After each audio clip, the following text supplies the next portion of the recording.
The Marcus Foligno Fan Club Day of Reckoning finally arrives as Moose joins to talk wild hockey, family, and more. Plus, we've still got playoff hockey going on and all the Game 7s to dive into. Episode 38 starts right now. Masks, hats, tees, and hoodies, SodaStick is constantly bringing you new and original swag. Whether you want to rep the Minnesota Vikings with the Bud Grant crew neck or let folks know you're from the state of hockey with the McGolden Light Pond Hockey Club gear, SodaStick has you covered. Toss down that Bardown Beauties code at checkout for free shipping on all purchases at sodastick.com, official presenting sponsor of the Bardown Beauties podcast.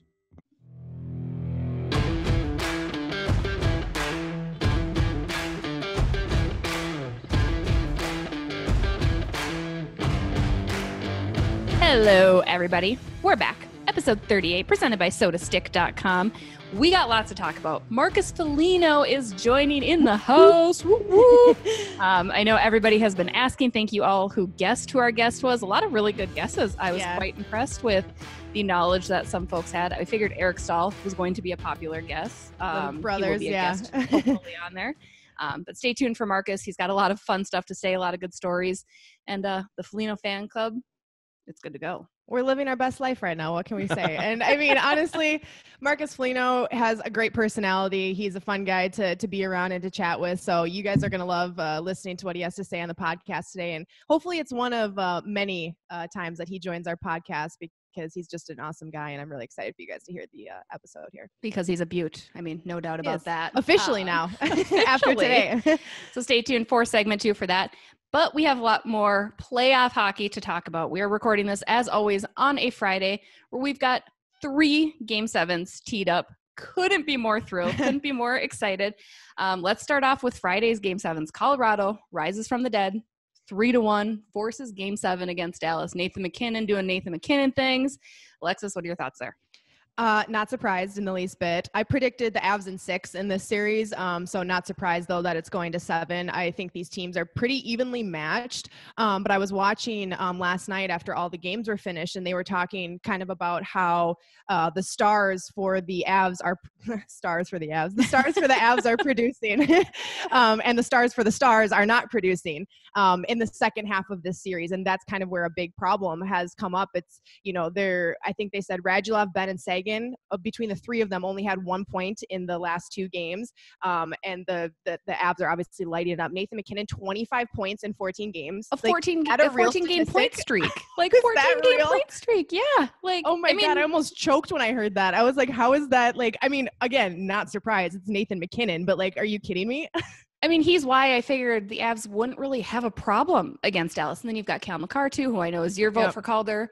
He's still stepping up. I mean, really everything. The only surprise to me in the series was that Colorado was ever even down 3-1, Yeah. And it's been so much fun to watch. Fred, did you know that Colorado and Dallas are going to Game 7? I don't know what you're talking about. Are those teams even in the playoffs? I don't even know. I had to chirp Fred a little bit on the Twitter sphere last night. He was like, we finally get a Game 7 after Philadelphia avoids elimination by the Islanders. And I was like, Fred, we already got a Game 7. We already had one. We should have like Fred's hockey hot take of the week, and that's this week. Fred not knowing that there was already a Game 7. That's why you have us lovely females to educate you, because I think women do know more about sports than men. So we'll even hotter take. Here we go. Now I gotta have a hot take. I wasn't ready for this. Ouch. Let's stick with the Western Conference. Then you also have Vancouver, again coming from behind. Vegas Golden Knights were up 3-1. That's your Demko, an American who I remember watching with the NTDP and at all these various Team USA international events. And he was a solid goalie, but comes right in cold to play 2 straight games, gets a shutout, a 4-0 shutout to force Game 7. Only 1 goal allowed in 2 games. I'm like, okay, go off. And he's stopping like 48 shots last night. I mean, it's unreal. And then you got Quinn Hughes, my vote for Calder. The goal that he had last night, the precision and the way that he picked his spot, I have goosebumps thinking about it. It was so spicy. Sick. Like, what are your thoughts on that series? I know neither you or Fred are big Vancouver fans, obviously, given the Wild, but hell, they've made it a lot of fun to watch. I knew this series was going to be a really fun one to watch, especially after seeing we knew the Golden Knights were going to be a fun team to watch in the playoffs. And after seeing the way that Vancouver moved through the beginning of the playoffs and moved through the Wild, I'm not surprised. I was expecting this series to be a really exciting back and forth series. I predicted the Knights in 7. And I think that this series has had out of all the series that we've seen, this has had some of the most surprises, just in the sense of like who's stepping up and how is this unfolding, and the shutouts, and Thatcher Demko, literally my age, just coming into the playoffs, like just showing everybody what's up. California kid too, on top of it all. Like he's not from like a hockey hotbed in the U.S. Right. He's from Cali. So, I mean, it's been a really fun series just because it's provided what I thought it would, but also at the same time, like it's been so unexpected in so many ways. And so it's been just really fun to watch. And honestly, like I said, I know I predicted the Knights in 7. I think either team could win game 7. I don't think it's a sure thing that Vegas wins this series. I think it's going to be a really close game. I don't know. I think that overall Vegas is the better team, but Vancouver's been hot in the playoffs. And sometimes all it takes is to get a hot streak going to beat a really good team. Hot goalie. Goalie. I was going to say, yes. And now they're riding a hot goalie, especially when Robin Lehner did not look great last night. So do you go back to Fleury? Who does Vegas put in net tonight on Friday? I mean, that's the big question. Not to mention, I think Vancouver really got in the Golden Knights' heads last night. Yeah, I mean, the fact that they've made this comeback, I think the Colorado-Dallas series could truly go either way, because I don't think Dallas feels down and out. I think Vegas 100% feels down and out. Thomas Drance of The Athletic Vancouver was tweeting the things that he had heard on the Vegas Golden Knights bench. And it was so funny because you could see their frustration. They're like, with Pettersson scoring, they're like, it's one guy. We need to shut down one guy. It's the same guy every night. And that's the thing. I think Vegas feels very beside themselves right now, and they don't know what to do. So I think that's going to really give Vancouver the upper hand and the upper advantage going into tonight.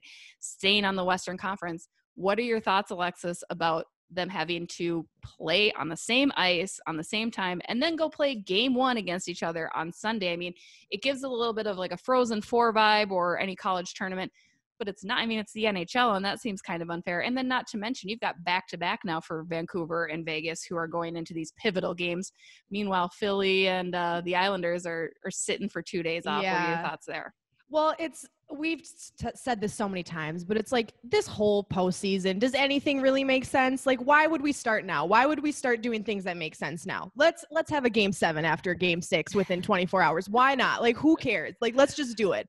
And so I think it's just one of those things where you just have to look at the bigger picture of like everything has been hectic and chaotic this postseason. They're doing the best they can to make this work. They're doing the best they can to make this comfortable and exciting and for these players, and to make it something that is fun to watch for the fans. And this is just the way that they figured is going to work best. They're just doing what they have to do to get these games played. And at the end of the day, it's just like when we talk about choppy ice or back-to-back games or whatever you want to say, the players have to adjust. These are professional hockey players. You just got to figure out a way to play the game, whatever the circumstances are that are thrown at you, whether your team's dealing with injuries or it's travel or anything, you just have to figure out a way to play. And there's still a long way to go before that Stanley Cup is being awarded to a team. So if you're going to mail it in now because you're mad that game 7 is within 24 hours of game 6, I don't know what to say. So I think it's just, it's going to really show which teams are the better conditioned teams. It's going to show which teams want it more. And I think it's going to be very obvious from the get-go which team is going to win these game 7s, because, there's a lot of circumstances that have been thrown in to make this a challenge, and we'll see who's the strongest when it's all said and done. And again, we know they're hockey players. I mean, they'll play in one leg if they have right. to in order to win this game, especially this close. You're heading to the conference finals. It's not like you're playing another playoff round or you're just moving on a little by little. I mean, you're so close that you can taste it and you're getting there. So you're right. I mean, at the end of the day, it doesn't matter. And they're going to play through it. And again, ice is ice and whatever, if the bounces are which way or another. Of course, if you lose, it's a lot easier to bitch about, right? And say, well, right. That's not fair. We did this or that. Yeah. I find it interesting. But again, the NHL has to stay on a schedule too, as they're trying to wrap things up to get their season going. So it is what it is. I think people are, we were a little surprised that they went to 7 games. That's not expected, right? It doesn't happen. And should have won it in 6. You didn't want to play a game 7. Should have won it in 6. That's what I'd say. Or gone 4. I think this series, I was like, you go 4. We're done. We're out. We're in. We're get out. A few extra days of rested. Watch the other teams play. Yeah, probably. I mean, Tampa. This is going to be the best for Tampa. Tampa's just hanging out for a while, just really resting up, getting ready. Moving on out Eastern Conference, since we talked about it, Tampa's obviously sitting pretty. Philadelphia avoids elimination and pushes the Islanders. Again, this is another team that I think now the Islanders feel very broken. This was theirs to lose. And I think, again, they were like, we finally got here, you guys. We finally did this.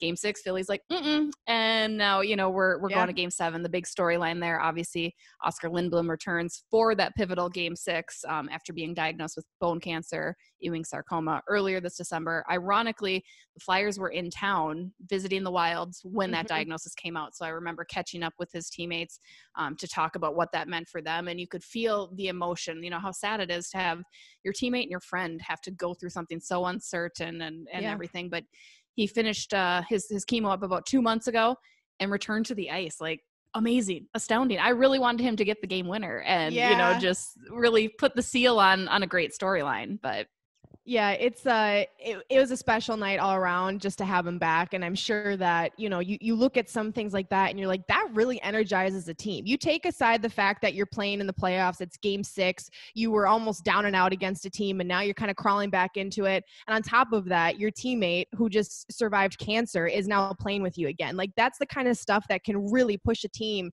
over the edge in the right way. And I think it showed. I think that the Flyers were just the better team in that game. And as you said, this is the Islanders' series to lose, and they're losing it. And I think that this is another Game 7 that could really go either way. I don't think that it's a sure thing the Islanders win. And keep in mind, everybody, the Flyers were the number 1 seed coming into the playoffs. Everyone keeps acting like the Flyers suck and like, the Islanders should have won. It's like the Flyers the Islanders took them by surprise entirely. Like, again, that's why I was like, well, sure, Philly. I have a special place in my heart for the Islanders. Right. I love Anders Lee. I do. You also love Gritty, though. I love Nick Leddy. Yeah. But I chose Gritty. Like, they are number 1 for a reason. Right. And again, I think that's why maybe they've got that surge of confidence now. Like, you know what, let's go. Especially because they've won their games in overtime. Like, the Islanders have not won in overtime. I think they've gone to overtime 3 times in the series now. And Philly comes out on top. That gives you a whole new set of energy as well. So I'm going to pick Philly. I want the Islanders to win because I would love to see them advance and kind of show New York what's up. But I'm going to stay with Philly, I think. I really do think that Philly has the upper hand. When you get emotional wins like that, a double overtime win on top of, like we said, an already emotional day with Oscar Lindblom returning. I just think that kind of energy really carries you into a Game 7. You look at any series in history in hockey where a team has been down 3-1 and they end up coming back and winning. Once that tide turns, it never turns back. As soon as you get that momentum on your side in a series like that and you get to that Game 7, that can really, really help you win that series just by having that energy and having that confidence. So I think that the cards are in the favor of the Flyers in Game 7. I do think the Islanders have the ability to win. They've got Barry Trotz behind the bench, for God's sake. That guy can coach a team. So I'm not saying that the Islanders are necessarily going to lose. I just do think the Flyers have a lot of the cards in their favor right now. And I think that it's going to be a really close game. I wouldn't be surprised if it's another overtime between those two teams. It's going to be a great Saturday night. It's going to be a great long weekend. Fred, what are your picks? You got you going to pick Colorado or Dallas? Is Boston still in it? Oh my God, get off this. I don't know. Are they still in it? I can't tell. We're muting him. Make him leave the meeting. I'm gonna pick the Islanders. I'm picking the Islanders. I'm picking the Islanders over the Flyers because I'm trusting Barry Trotz over a Chuck Fletcher team. Oh, okay. Shade. Just saying. Throwing shade. Fred talks for like 5 minutes total in these podcasts, but it's always some kind of shade. Like how do I set somebody on fire? That's exactly. He's either roasting me or like randomly roasting other people. Minus Chuck Fletcher teams did make the playoffs all the time. Good for them, make the playoffs. Oh, they really did really well when they got there, didn't they? Oh my God, Fred, what was in your coffee this morning? Spicy today. Piss and vinegar. Cocaine. Piss and vinegar, as my grandpa used. Cocaine. Bardown Beauties, fueled by cocaine coffee. A little booger sugar. For legal purposes, this is a joke, you guys. That's a joke. Please then I'm picking Canucks over the Knights. And then, now you want the Canucks after you guys blasted me for Hey, I'm still picking the Knights. Don't throw me in with Fred's pick here. No, I'm saying the Canucks, and I'm saying Colorado. Okay. Yeah. And what about you said the Islanders, and you're saying Colorado. Okay, fair. I like it. Those and Boston. I still have Boston comes back from the dead. Right. Boston comes out of nowhere. Like, we killed you. We literally killed you. I'm going to stick with my Golden Knights because that's who I picked, and I'm going to stand true. I'm going to stick with Philly too because I think they have the upper hand, and I'm going to stick with Colorado because I like Colorado better than Dallas. I don't like Dallas. That's just plain and simple. That's just how I live my life. So Warm green does suck still. And then, Alexis, you got Vegas. I'm sticking with the 3 teams I originally picked. I've got Colorado. I'm taking the Golden Knights, and I'm taking the Flyers. I think all three Game 7s are going to be very close, very exciting. I wouldn't be surprised if we see an overtime or two in these Game 7s. But I have faith in my original picks, and I'm sticking with those. And I just want good hockey. I think really at the end of the day, I don't care. I'm like, this is just fun. Like, sure, I wanted them to sweep. I just like watching the fun hockey. And once you get to a Game 7, like, let's go. I wish every series went to Game 7. I'm like, I don't care who I picked. And like, just overtime Game 7. Like, even that 4-0 win by Vancouver, I was like, this is still a fun game. Yeah. Like, it still was really fun to watch. I mean, it's exciting. It keeps me alive, keeps me going. In other NHL news, the NHL announced a long list of different diversity initiatives, partnering a little bit closer with the Hockey Diversity Alliance, making steps. It's a lot of still kind of learning and educating, which I do think is important. They'll actually now have mandatory diversity training for all players starting in the 2021 season, which I think is very important. A lot of the initiatives seem very similar to what they'd already been kind of doing a little bit, whether it's going into different communities. But I think they're trying to show a closer partnership with the Hockey Diversity Alliance, which is important. I mean, again, we've talked about that on past episodes, that you need to align yourselves. The HDA deserves that. I spoke with Matt Dumba earlier this week about his goals for the HDA, and it sounds like they've got some really cool things planned. Like, they really, truly want to educate people and help kids and be an outlet, especially for kids. I mean, he had said he was 11 years old the first time that he had heard a derogatory slur take at him, and he remembers going into the lobby and telling his mom, and his mom was in tears, and he was like, I never wanted to see her in tears. So he would hold those conversations in because he didn't want to bring that to her and disrupt her life. So the HDA really wants to be an outlet for the kids, and I think that's where the NHL needs to really put their efforts to go again to the grassroots and focus on how you help these kids, because those are the kids that are going to stay in hockey and go into the NHL. Like, right, you want more of that.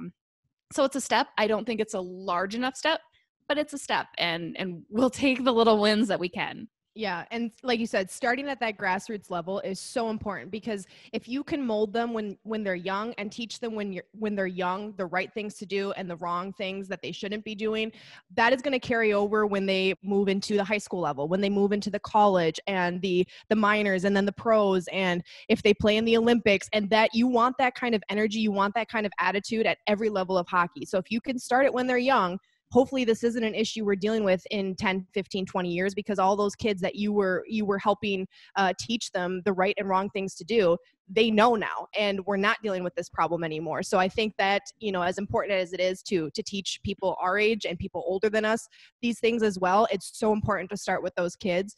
And as you said, it's a small step, but it's a step. And when I saw the information come out that they were partnering and they're listening to each other and all of that, I was really thrilled just to see that they're listening, because if you ignore it, if you say, oh, they're on their own, like, good for them, but we're not going to partner up with them, they're doing their own thing, that's problematic. So as soon as I saw that they were coming together, that made me happy. And it's a small step, like you said, but hopefully there's bigger and more steps to come in the future. And the fact that they're just listening to each other right now is what's making me the most happy, because that means that there's a willingness to make a change, even if that change isn't coming right this very minute. So hoping for better and more things in the future as this continues to unfold. And really just, I've been so proud of the Hockey Diversity Alliance, the splash they've made already. They've only existed for, what has it been, like 2 months, maybe a month or 2 months. And so it's the fact that they have done as much as they have so quickly is really impressive. And it gives me a lot of hope that more is to come in the future. Yeah, absolutely. And again, all the support that we can give, all the support that the NHL can lend, USA Hockey, Hockey Canada, I mean, really everybody coming together and say, yeah, we love this game. Like that, again, I always go back to that. Like, I love this game and I will do whatever I can in my power to help grow it. And again, help it make everyone feel so inclusive. I mean, when Dumba had said that, he found out other Black players would harbor those same stories and nobody would talk about it because they didn't know who to bring it to, or they didn't know what to do. I mean, that's heartbreaking, again, because you're thinking about those are kids, and this is the game. At the end of the day, guys, it's a game, and it's a game that we all want to love to play, and you want hockey to grow and you want it to get more respect. Well, we got to be a little bit better then. We have to change the dynamics and change the way it is and make it more inclusive and all of that. They did the NHL now had agreed to 4 different committees, including an executive inclusion council, a player inclusion committee, a youth hockey inclusion committee, and a fan inclusion committee. JT Brown is part of actually the fan inclusion committee. You've got different members of USA Hockey and Hockey Canada on the youth inclusion. Again, I think I'd like to see a little bit more diversity there, and even some more members of the Hockey Diversity Alliance, but they're steps, and we'll take them. So bravo to the NHL for starting to move forward and take these seriously and announce that, hopefully everything stays to task and even more comes out of it and more success and more good. So we'll stay tuned for that. So that's very exciting. And our final exciting piece of note, we do want to give a shout out to Minnesota Hockey Fights Cancer, who we are now in partnership with, helping them in the fight against cancer. A great partnership, great organization, as we've got some exciting things in the works, including a new website maybe that you guys will be able to check out, a special fund delegated to fighting cancer as well, with purchases on the Minnesota Hockey Fights Cancer website.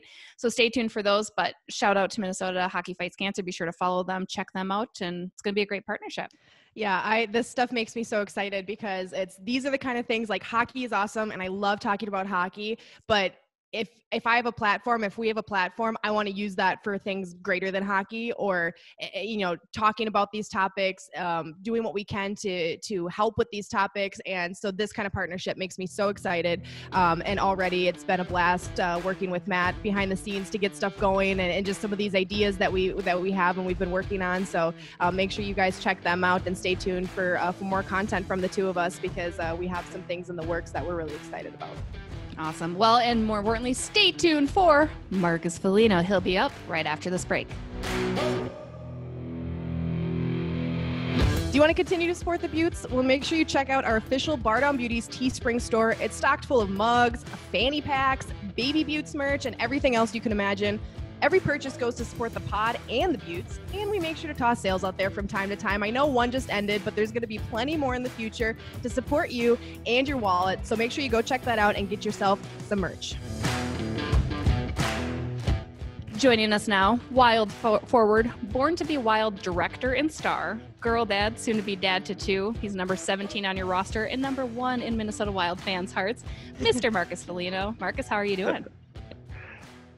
Good. Thanks for having me. Of course. You like that intro? I pride myself on pumping people up. I got confused. I thought you knew something that I don't know. They said dad girl to 2 girls. So I was like, oh no. Oh, so do we know?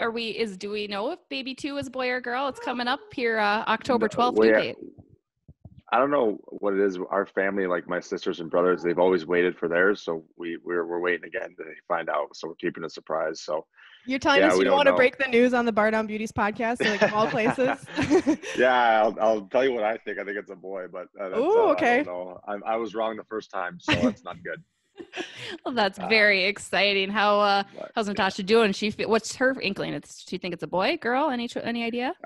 She thinks it's another girl, but yeah, I mean, it's she's doing good. She's feeling pretty good. She's getting to that uncomfortable stage now where I think she just wants it out. And yeah, obviously it's early October, so the countdown's kind of on, and yeah, we're excited to have baby number 2 arrive here anytime.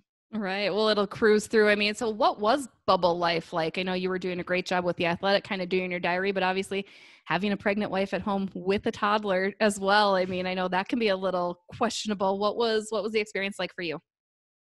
Yeah, it was as good as it could be, I guess. The bubble was different. You didn't really have much to do or to what that was going on. I was telling someone I got back home family, they just said, what was it like? And I just thought it was so funny that we were the further hotel away from the arena and the little common area that you can kind of hang out outside and stuff. So when you left the entrance of the hotel, you kind of went down like this. You had like this mouse maze, I called it. It was kind of just gated off and fenced off, about like 8 feet high fence. And our players' lounge was, a good setup with ping pong and guys with video games and stuff like that in area just to hang out and play cards. So, one thing it did do is brought our team a lot closer because you had to spend time with each other. Guys didn't want to be in their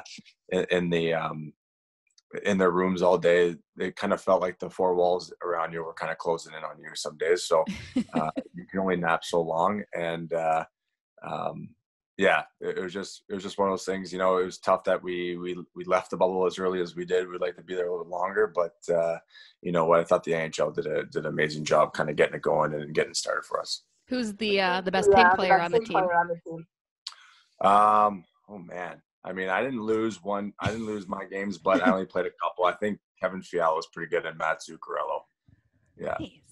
Well, talk about, you said, the dynamic amongst the team. Obviously, you get a little bit closer in a situation like that. What about the dynamic between the teams? And, you're in a situation where you guys are playing to try to win a Stanley Cup, and you're in the same hotel and in the same area as all the guys you're playing against, guys who are playing in other series. Obviously, that's very different than what you normally know. What was that like, just seeing your enemies on the ice, off the ice, eating breakfast and going to the hotel, in the elevator? Talk about that a little bit.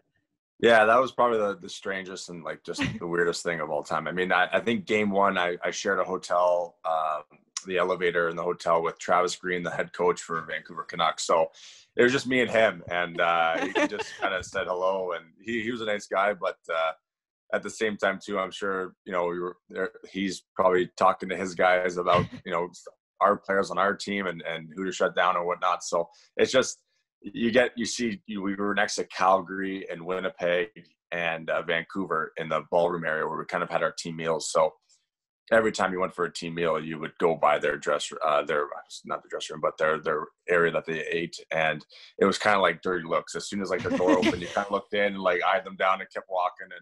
And it was just, the one thing that was kind of cool in a way is that, you make a lot of friends along the way from other teams that I played with. And you played some hockey in World Juniors and junior hockey. So, some guys that you are on other teams in the NHL. So you get a chance to kind of see them again, which was nice to kind of touch base with those guys. But, those are teams that we were kind of focused on Vancouver Canucks and not kind of talking to those guys, that's for sure. But you try to get in their head at all when you saw them? Like, oh, here's the way we could kind of mess with them. Just a quick stare down. You never wanted to lose eye contact. We want them to be the one that looks down at their shoes first. But no, I mean, for the most part, it was okay. I mean, like I said, we had that maze to get to the other common area, and that's where every team kind of wanted to get out of the hotel. So when you would leave the hotel, you're due to walk by at least three or four guys from each team. So it got pretty weird in that sense. Plus, it was like only the fence was only 8 feet wide, so you almost had to you're kind of coming shoulder to shoulder with them. But yeah, no fights off ice. So it was all good. Are you like scoping things out in the cafeteria? Like Anton Roussel had a donut for lunch, like write that down? Or like, are we like, how did that work? Are you just kind of like minding your business, or are you trying to take notes so you can get an upper hand like once the game starts? Yeah, I mean, you're kind of seeing what maybe there was if they had the empty beer bottles in their ballroom. Oh, they had a good night last night or something. But no, I think you're hoping to see that, but no, I think for the most part, everyone was kind of secluded, and I think I don't know if I would even look at Anton Roussel though off ice, but that being said, they did a pretty good job kind of keeping players areas away from each other as close as we were. It sounds almost like it was really like a youth hockey tournament, right? And they're just trying to keep you kids entertained. Like, all right, this team has this to do, and this team can go do this, and it had to have some of that feeling, right?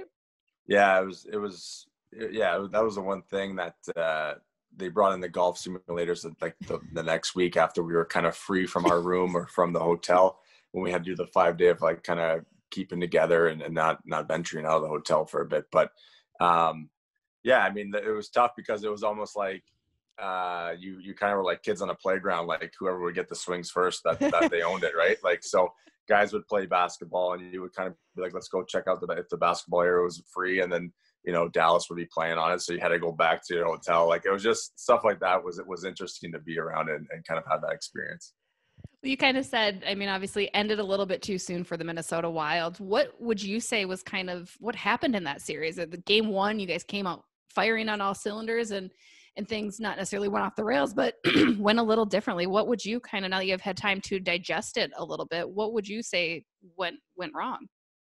Yeah, I mean, I honestly, I don't want to say it came down to penalties, but I thought in game 2 and game 3, we just kind of shot ourselves in the foot a little bit. I thought we just took a lot of penalties, and I don't know I think game 3 was a little bit better. I can't remember, but we saw a stat where, it was only 30 some minutes of 5-on-5, and that's half a hockey game. And we don't play like that. We can't play like that. And I think that was the one thing that was, what we did wrong was just the crucial timing of penalties. I thought, well, maybe when we had momentum, we took a penalty sometimes in the offensive zone. So it stings. And You got guys that are playing penalty kill minutes and they're kind of burning out, and you give their stars, a lot of chances to kind of get the touches and the feel and the confidence. And, they had some great players. They had some young guys that you didn't really want to give confidence to, but we kind of did because of the power plays that we gave them in game 2 and game 3. And then, when we did play our game in game 4, I thought, we still, there's some penalties still that we took, but for the most part, we were 3-1 going into the third. And, obviously it was tough to kind of lose some assignments and have them tied up, but that was more of our game that we would have liked to have played in game 2 and game 3, giving ourselves a chance to still win a game in overtime. Obviously it didn't go that way. But we felt like, or I felt that, the game 2 and game 3 were really crucial, and we didn't play as smart as we should have. Well, you've now been in Minnesota for a fair amount of time with the Minnesota Wild, and talk about the transition from Buffalo to Minnesota and kind of how all that went down. What were your first thoughts when you came to Minnesota, just with the state in general and kind of the community, and then obviously more importantly with the team? Yeah, I mean, obviously going from Buffalo, obviously I was born in Buffalo, so it's kind of like a family and kind of had that close family feel. But I had a sister who lived there. I had some family friends. So playing in Buffalo, I had a kind of a good connection right away. And there's just some great people that, live in Buffalo, and the fans there are great too, just blue collar people. And, but it was just an experience where, I look back at it sometimes and I think maybe it was good for me personally because we were a young team and we weren't the greatest team. We were rebuilding, but it developed me as a player and kind of made me, mature a little bit more and find my game and find my role as a player in the National Hockey League. So I owe a lot to that, but, it was just a difference between Minnesota and Buffalo for sure. Just our leadership. My first year, there was a lot of leadership on the team, and then we kind of underachieved and trades happened and firings went and our team took a different route. So when I came to Minnesota, it was, the leadership there was already in place, and making the playoffs and winning a Stanley Cup was the goal. Where in Buffalo, it was, let's have a good year and hope to make the playoffs and see what we can do. But here it's just the feeling of you have to be a Stanley Cup contender every year. And that's where I wanted to be. That's what you want to be when you get older, especially the window starts closing a little bit. And you kind of reach those good years in your career. So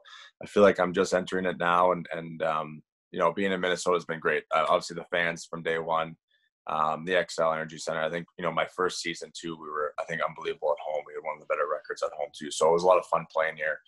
You just got the sense of, I didn't really know what was, state of hockey. I always heard the saying, but I didn't realize it maybe until I saw the high school tournament at the XL Energy Center, how serious it was. But yeah, just coming into Minnesota, it just felt like a more established, confident franchise at the time, coming from Buffalo to here. So, I'm so happy to have been, traded and, kind of put in this organization and, matured a lot more. It made me mature coming from Buffalo, especially. So, I owe a lot to Buffalo, but I'm happy to be in Minnesota, and I just love what, the future holds for us, and we're really excited for next season already. Certainly Minnesota has embraced you. They love having you here. I mean, you mentioned the fans. Is it almost intimidating when you have fans that can be as knowledgeable as Minnesota Wild fans can be too, right? Like they love to tell you what you're doing wrong, and most of the time they're like, oh, actually, you know what you're talking about too. Is that ever intimidating or weird? Not to say Buffalo fans aren't knowledgeable, because I know there are plenty out that way as well, but Minnesota, we like to put a little extra star on our shoulder. Yeah, no, for sure. I think that's one thing that, the fans here, that especially what I was told, is that, they get hockey, they understand it. And, they like they have a certain way of what they expect the game to be played for their team. And, and it's great as a player. I think you want that knowledge around your team. I think it's good to include fans the way we've done and embrace that.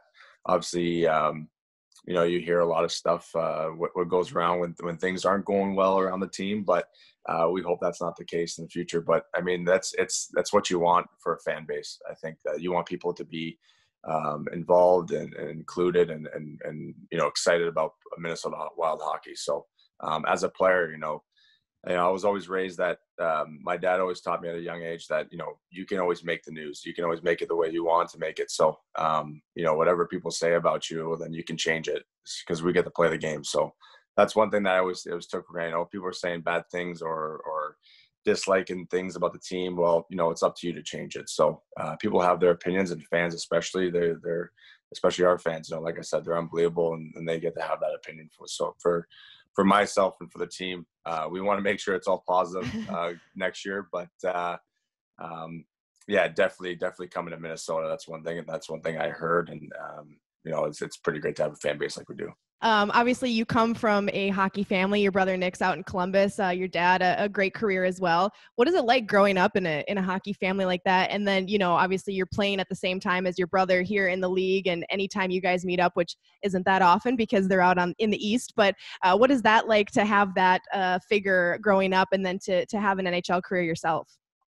Yeah, very lucky, very fortunate. Obviously, it was pretty cool, obviously, to be at a young age and just be around my dad and his lifestyle. And I wasn't really around for his playing days. Nick was a little bit at the end of his career, but I think I was lucky that my dad was a great hockey coach. And we talked about we lived in Colorado during my dad's assistant coaching stint in Colorado, and it was the players of Patrick Waugh and Joe Sakic, Peter Forsberg, Adam Foote, things like that, guys like that, where you get to go to a Sunday pregame skate with your dad, and you're seeing these legends, these Hall of Famers, right? And it's something as a kid you don't register it, but kids on the outside were like, you get to do this, and there was something that Nick and I were just thought that this is my dad's job, and we're gonna have fun with it. But now looking back in it really developed us into loving the game and to kind of with developing the passion that my dad had for it.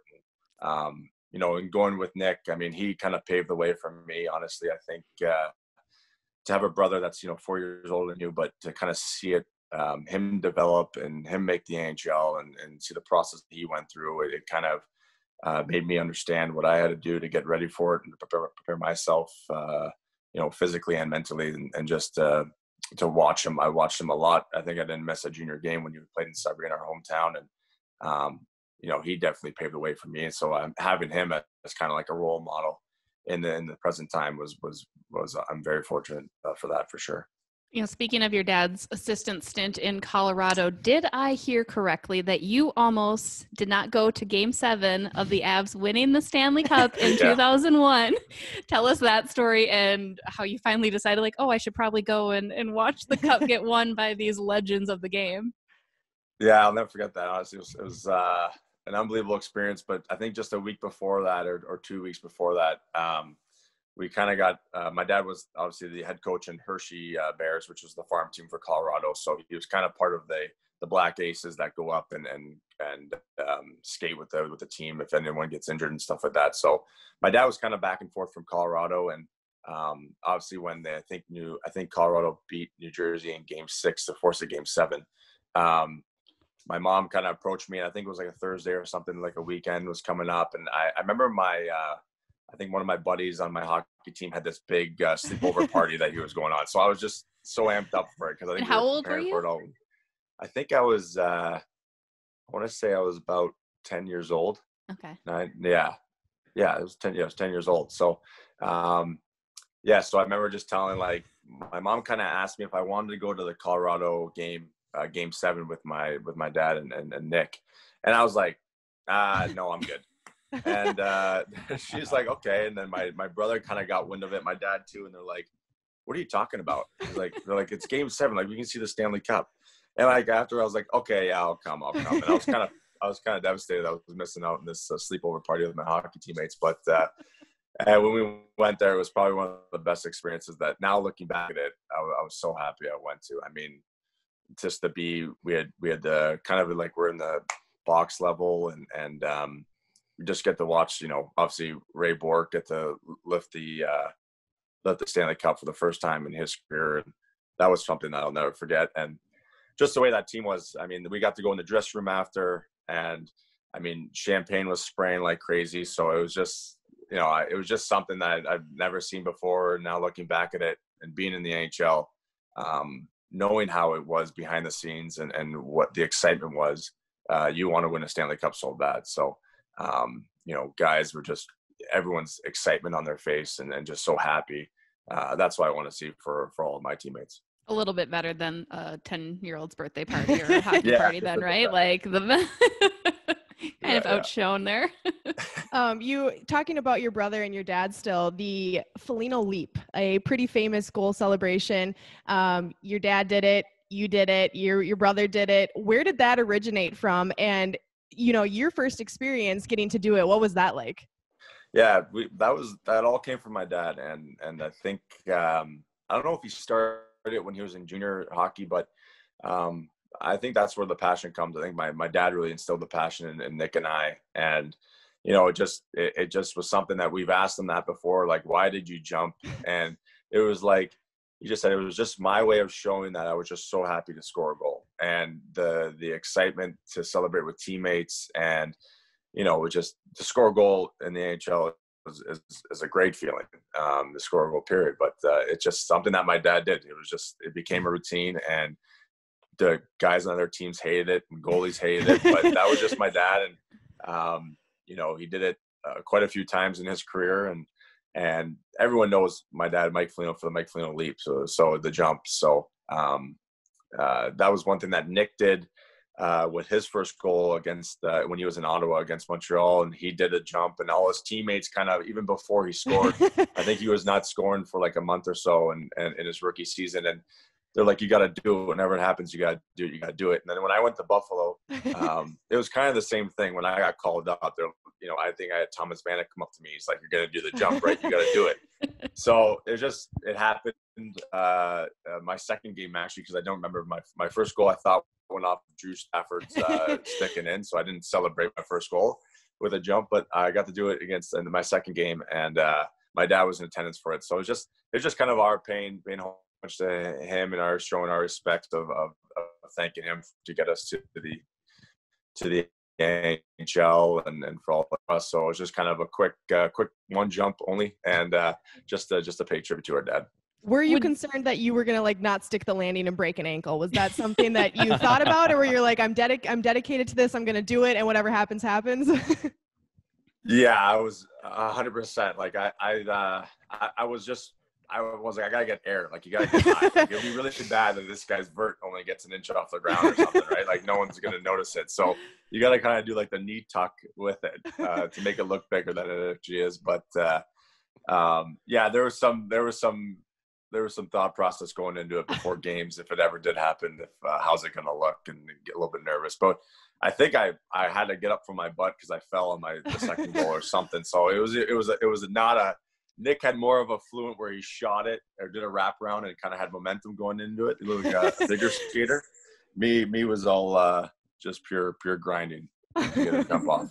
So you're the kind of guy that would rather celebrate every goal rather than the act like you've been there before, right? Like, because I think Jason Zucker, they used to give him a hard time because he'd celebrate so hard, right? And everyone's like, act like you've been there before, man. It's like, well, but it's exciting. It's the NHL. You don't get to have that all the time. I know. I get that point where, you try to stay even keel and make it look like you've been there before. But you know what? I always go that eventually you'll be done playing in the NHL, and you want the excitement to last as long as you can. So, I mean, I think if you score a goal, let it out, enjoy it. I would totally agree. You guys, so you're a dual citizen, and yes. Nick chose Team USA, but you kind of went Hockey Canada. What was that decision like, or how do you guys come to that conclusion of where you're going to go? Is it just kind of a matter of what spots are available and who's interested, or how does that process work? Yeah, it was a bit of both. I think for us, I mean, Nick developed his hockey kind of career and wanting to make it in the States.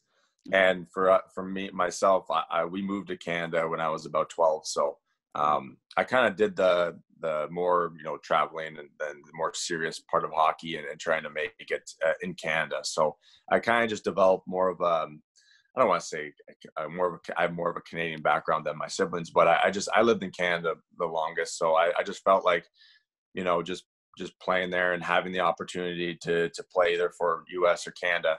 What it came down to at that time was I didn't get an invite to USA Hockey. So I not like I was waiting on it, but the World Juniors was to play I was playing in the OHL, the Ontario Hockey League. And, I just, that year going into it, it was a possibility of me playing for Team Canada. So I honestly had a mindset of just playing for Team Canada right away. And it worked out that I was able to make it my last year in OHL. And and then from that point, Nick was already in the USA program. He went to USA Hockey Development Program when he was about 15 years old. So he was kind of already in that system, and that's kind of how we kind of split countries. Well, we've covered every area of your family except for one very important one, which is your mom. What was, she did so much in her lifetime to give back, and obviously dealing with 3 hockey boys in her life could not have been easy. Talk about your mom a little bit and all those amazing things that she did, and more importantly, her role in your life specifically. Yeah. And I had 2 sisters that played hockey too. So, I mean, it was, there you go. It was full go. She was just honestly the backbone. I think that she was the kind of the glue in our family, and she was an unbelievable lady, so strong, and always just putting people first. And I think that was the biggest thing that, even with my dad's career, it's really tough. I mean, to have a partner with you that kind of goes through the life of a hockey player, and the traveling and the moving. And back then, I don't think it was as easier as this a little bit now. They got a little bit things figured out a little bit better on how to move families a little bit easier and efficiently, but it's still tough. I mean, there's a lot of stuff that goes into it behind the scenes. And I think just with my mother, she was just always game for whatever happens, and to support the family and to support us. I mean, definitely she was just always a positive attitude when it came to it. And whatever city we were in, she kind of volunteered her time. I remember doing a lot of stuff with her when I was younger. We did a lot of Meals on Wheels. We would go around the houses, and I was just a volunteer. She just wanted to stay active and do stuff in the community. And, it didn't matter if we were in Buffalo, Toronto, through Florida, throughout my dad's career. And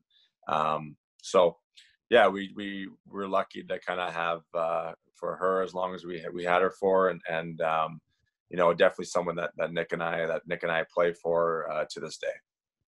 Unfortunately, you guys lost Janice in 2009 to cancer, but you have her name in honor of a foundation. Tell us a little bit about what you guys do and how you're raising money to help in the fight against cancer in her name. Yeah, so it's the Janice Foligno Foundation. It's the JFF, and it just was something that I think it kind of started. The ball was rolling a little bit after the year or two into losing her, and we just wanted to come together as a family, and how do we keep her name going? How do we keep her legacy going? And it was through this foundation that we kind of found, that feeling of that we can do good through my mom's name still. So we established that the JFF, the Janice Foligno Foundation, then, and it's been unbelievable. We kind of did it where we kept things in Northern Ontario, in Sudbury, where she's from. She was born in Sudbury, and that's her hometown. And we donate money that we kind of raise throughout the year, and every year we do at least, I think, $75,000 every year to charities and to the hospital in Sudbury. So whether it's trying to purchase, I remember the first couple of years we purchased a early breast cancer machine that can detect early breast cancer in women, and that's something that just our hospital up in Sudbury didn't have at all. So it was just things like that we're trying to donate to help fight cancer and to cancer research to eventually find a cure. And we can't thank the people enough that have donated. People in Sudbury have been so awesome. The community up there has been great, but it's something that we're trying to create in Northern Ontario. As Sudbury being the hub of Northern Ontario, we're trying to help everyone in Northern Ontario with cancer research and to fight cancer. That's just absolutely amazing. Obviously, and our listeners, go check out that foundation and donate any way that you can. It's a great foundation for a great woman, because I cannot imagine having 4 hockey playing kids. It just sounds insane. Did she have any tricks for like the gear or anything that you knew of, or how did she keep her house not from being just a locker room? Yeah, there was a lot of get dressed in the back of the car because we got about 3 people to drop off before you.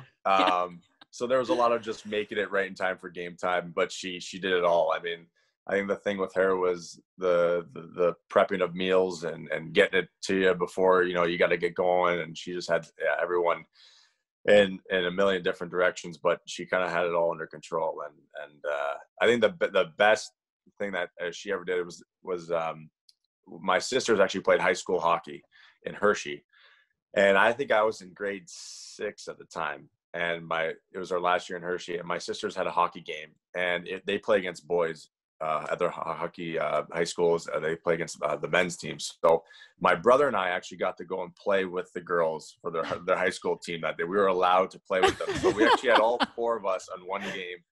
And that was probably the coolest experience of her life, because she actually got to able to bring just all 4 of us to one hockey game instead of 4 other different hockey games. So it was pretty cool. But yeah, she did it all, and I don't know. Yeah, I don't know how she managed to throw out all that stinky gear, and there was a lot of gear that probably didn't get washed, so it was wet and cold. But hey, we had to do it, so we had to get to the games. But she did a great job with all of us.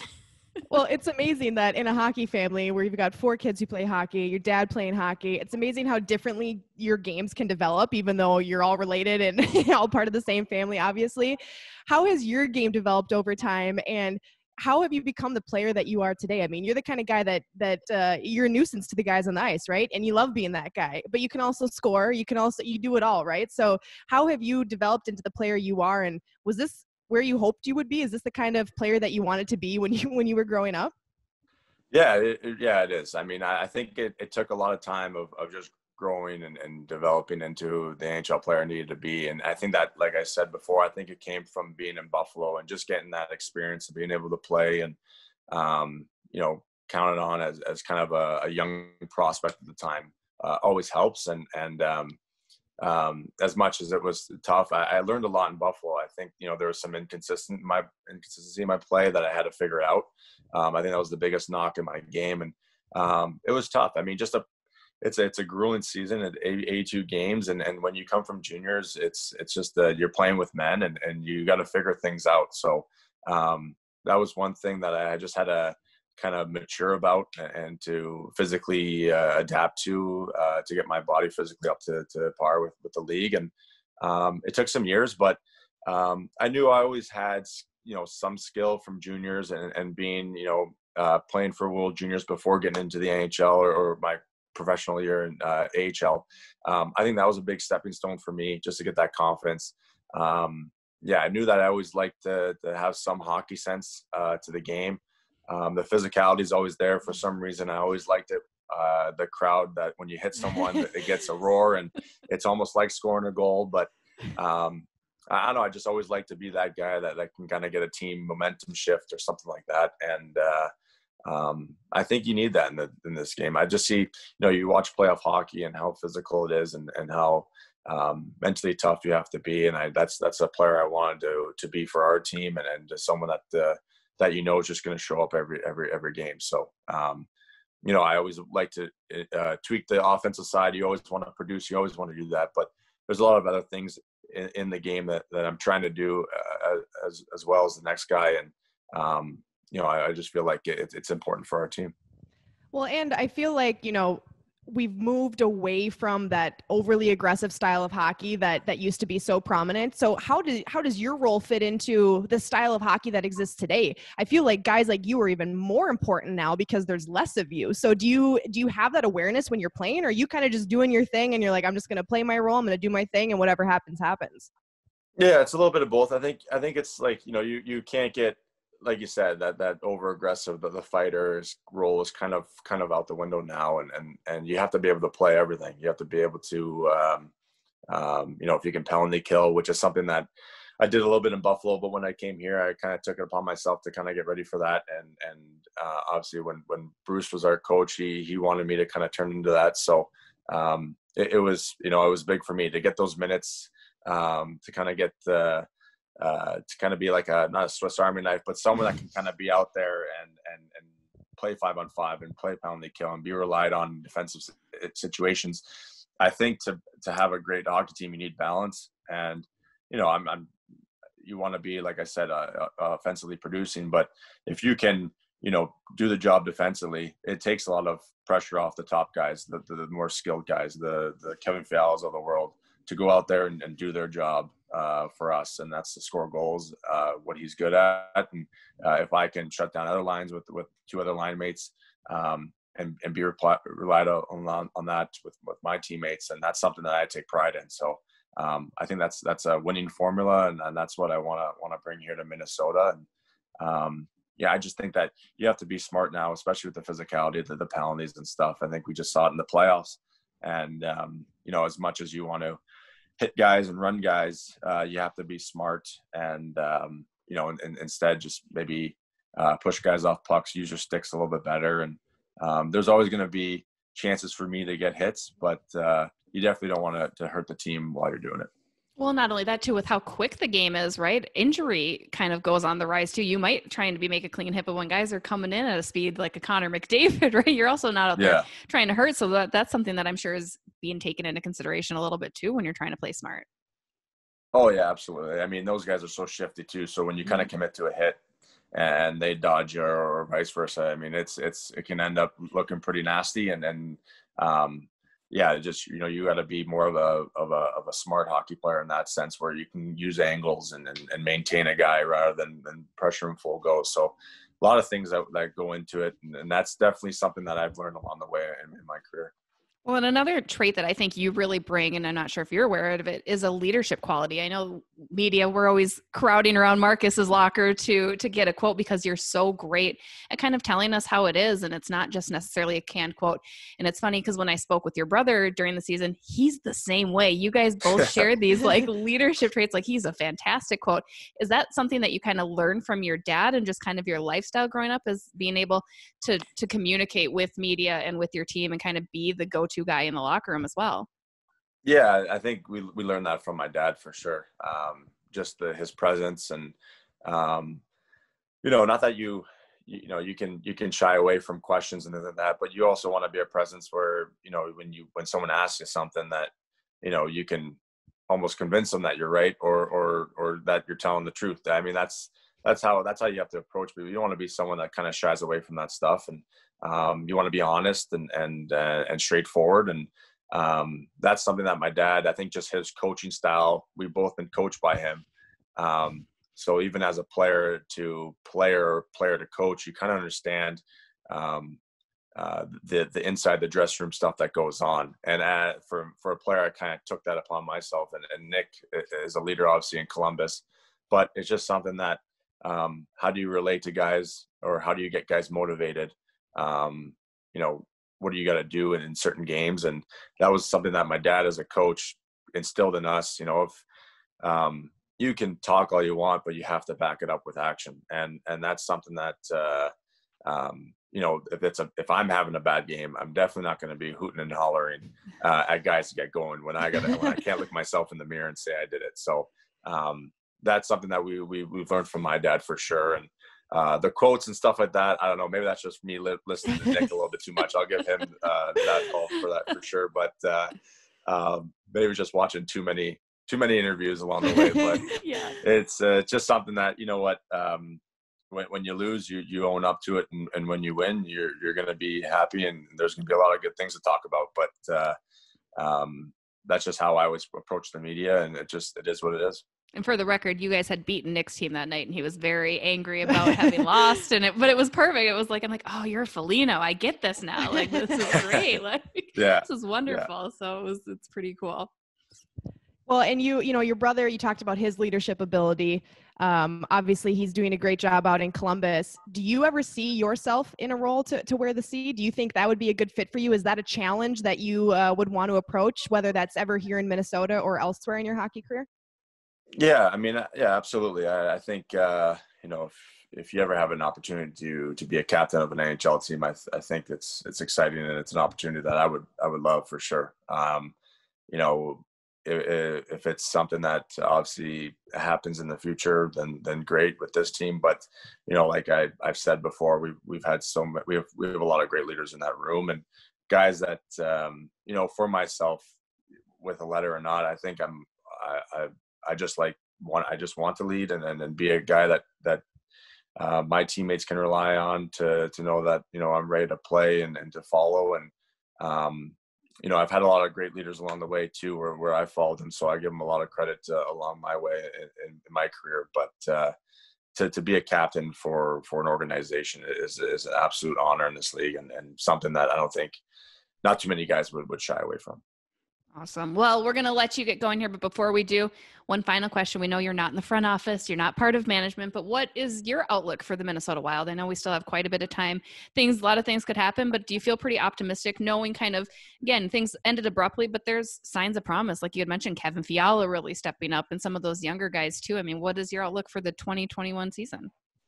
Yeah, I mean, it's exciting and positive. Honestly, I think, obviously the way we ended, but was disappointing.